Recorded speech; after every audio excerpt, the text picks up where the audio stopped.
प्रथम तर मी सर्व नगरसेवकांचं अभिनंदन करू इच्छितो की ही स्थानिक स्वराज्य संस्था ही निवडणूक नगरसेवकाकडून प्रतिनिधी निवडला गेला पाहिजे। पण मागील अनेक वर्षापासून नगरसेवक हा कोणी इथपर्यंत प्रयत्न करत नव्हता की आपण ही विधानसभा लढू शकतो काय।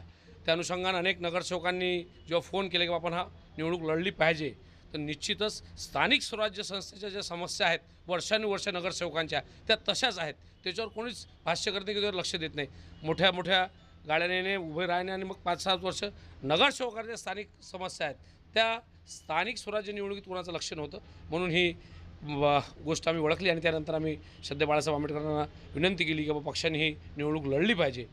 आणि राहिला दुसरा प्रश्न मतांचं बेरीज, निश्चितच अमरावती जिल्हा ज्या तिसऱ्यांदा मी नगरसेवक आहेत, आता माझी नगराध्यक्ष तिथं गणपती निवडून आलेले आहेत, पक्षाचे अनेक सहकारी आहेत, समविचारी पक्ष अनेक आहेत आणि कुठंतरी हा पर्याय देण्याचा आमचा प्रयत्न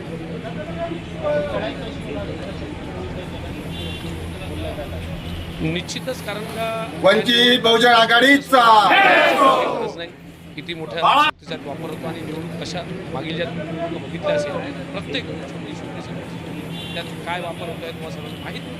त्याच्या पुढे जाऊन वंचित बहुजन आघाडीचा नगरसेवकांना थेट त्यांच्या मुद्द्याला घेऊन निवडणूक होणार आहे आणि त्यांना जर वाटत असेल निश्चितच नगरसेवकाचा आमदार होऊ शकतं का ही प्रयत्न जर करत असेल, येणाऱ्या सर्व नगरपालिका निवडणुकात महाराष्ट्रातच प्रत्येक नगरसेवकपैकी कोणीही किंवा नगराध्यक्ष या निवडणुकीला उभा राहिला पाहिजे।